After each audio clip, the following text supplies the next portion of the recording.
Today I'm going to discuss a Canadian history textbook designed to be fitting the curriculum of a grade 10 history course in Ontario. The name of the textbook is Their Stories, Our History, The Development of a Nation. In this case, the development of that nation would be Canada. We've got multiple different authors for this textbook, including Jan Haskins-Winter, Robert Murney, Bernie Rubenstein, Bob Aitken, Pina Sacco, Alan Hux, and Mark Kierstead. The purpose of this book is to educate Canadian children on our Canadian history. The purpose of this book is obviously to tell the truth. However, unfortunately, it doesn't do a great job of doing that. Some of the issues that I have with this textbook right off the beginning. When we flip to the table of contents, one of the biggest pieces of our Canadian history should be the people who lived here. The people who lived here first. The First Nations people. Unfortunately, out of the 330 pages, there's only one chapter of roughly 28 pages that cover the history of our Aboriginal people.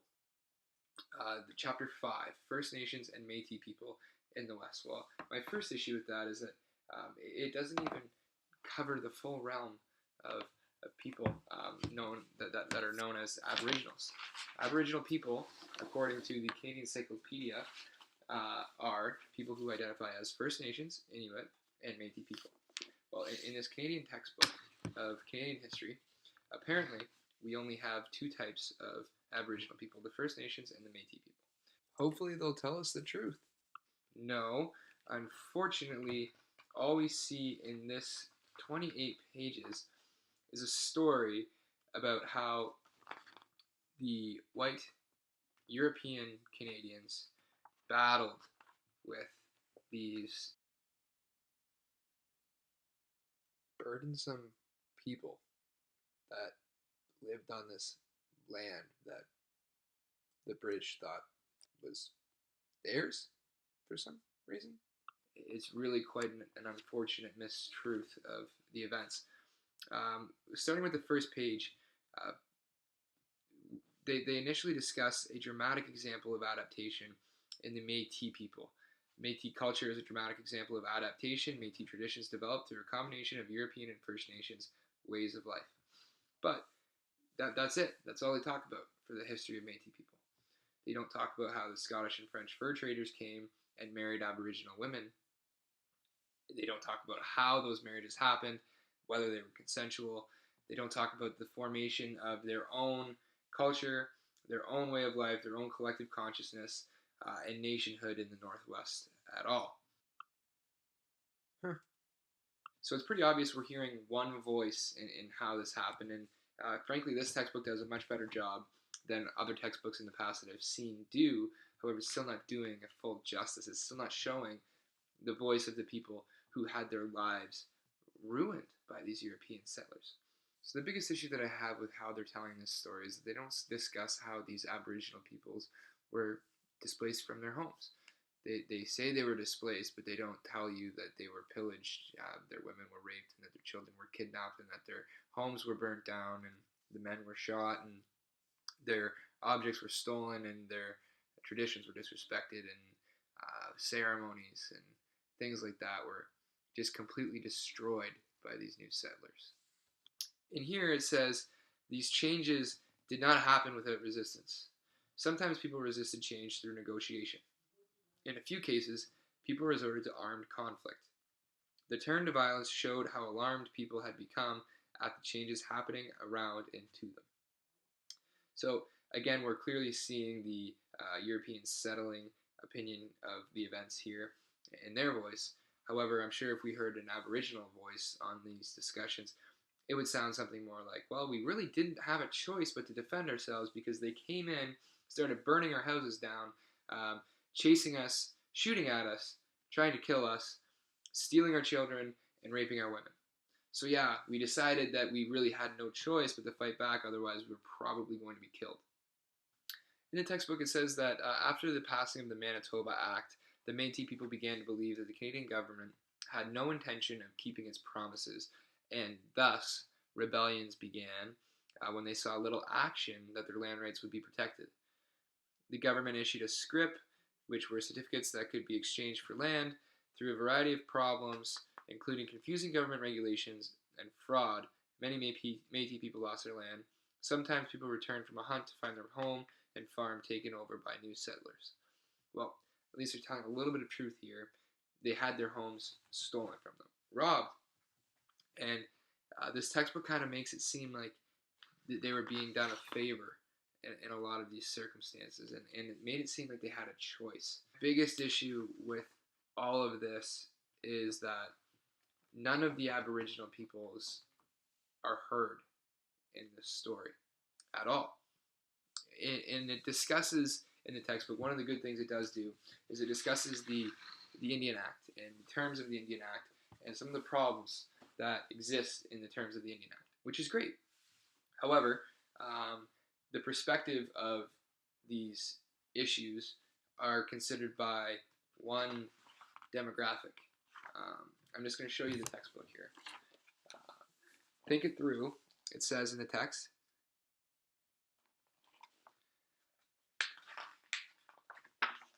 we have another discussion happening here and here. It's pretty clear whose voices are being heard. The opinion of white European Canadians. Unfortunately, there's no representation of Aboriginals. There's also no representation from the Chinese Canadians who would have been around building the CP at this time. And moving on to the story as it's told in this text, the Northwest Resistance, there's a discussion of the many battles that occurred, the ones that the Europeans won, and the ones that the Europeans can save face by telling, such as the Battle of Fish Creek, the Battle of Cut Knife Hill, the Battle of Duck Lake, Patoche, and the First Nations surrendering. Possibly most disturbing out of all of this is the lack of information on residential schools. Out of the 28 pages, within the 330 pages of this textbook that is supposed to tell the story of our Canadian history, there is one paragraph discussing residential schools. One paragraph. And in that paragraph, what it says about residential schools is that First Nations children lived away from home in boarding schools. In these boarding schools, they were pressured to give up their traditional language and customs. It doesn't talk about the rape, the kidnapping, the abuse, the general lack of consent. It doesn't talk about any of that. It doesn't talk about how this happened from the 1880s until 1996. In fact, it incorrectly states that these programs were only in place until 1969. This textbook issued in 2008.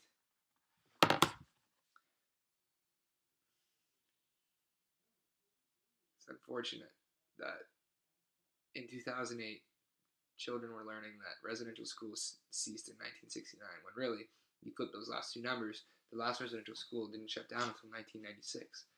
It wasn't until the year that this book was published that the Prime Minister even apologized to First Nations people for what we did to them. I think it's very clear that throughout this textbook, there's definitely a lack of knowledge. So I flipped through further to see, maybe they talked about it in the education portion of this textbook. So flipping into the public education discussion, they do talk about the development of the public education system. They do talk about how this happened within Chapter 8, but there's no mention of residential schooling at all. And actually, there is a mention of some minorities within this textbook, but they are referred to as the power of the exception. Yes, so William Hubbard, William Hall, Tom Longboat, and Emily Pauline Johnson.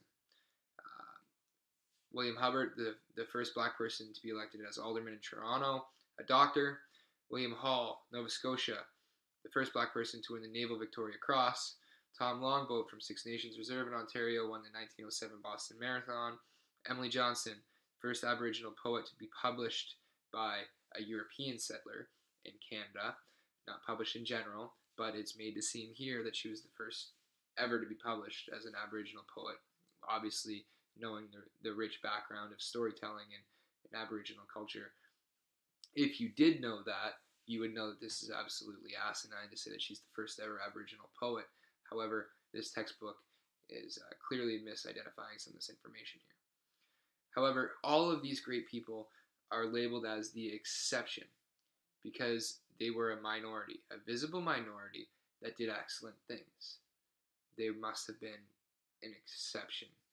So as you can see, there's many issues within this textbook, including the lack of the conversation about residential schooling, the lack of the opinions and voices of Aboriginals being heard, and the lack of education on Aboriginal people as a whole. I mean, within this textbook, the only thing we learn about Aboriginals is that, well, there were First Nations and there were Métis. There's no discussion of the Inuit. We learned that they fought with the European settlers and resisted the education that these European settlers were trying to bring to them. We also learned that sometimes they were violent towards these Europeans. Oh, how dare they? Not once did they talk about the Inuit. Not once did they mention the 615 different communities of First Nations people. Not once did they talk about the 50 different nations of First Nations people, or the 8 Métis settlements, or the 53 Inuit communities, or the fact that 1.8 million people currently identify as Aboriginals in Canada. None of this is discussed in the textbook. The residential schoolings are discussed in one paragraph, and definitely the truth is not being told in that one paragraph. I think there is a clear lack of diversity and inclusion of the voices of Aboriginal people in this text, as well as a misrepresentation of Canada's diversity as part of our history. Identifying some of the excellent visible minority people in our history as exceptions to the rule is a disgrace. And the mistelling of our history within this textbook is almost as disgraceful as the fact that this was actually issued as a textbook to be used in the Ontario curriculum. Hopefully we can figure this out and get some textbooks that tell the real history sometime soon. Because let me tell you, as a chemistry student, I do a lot of research, so I like to think that I'm pretty good at doing research at this point. I tried to do some research on finding the real history of Aboriginal people in Canada, and unfortunately, all I found was the Canadian Encyclopedia and some articles from the government, and not a whole lot else. I think it's time that we hear the true story in our history classes.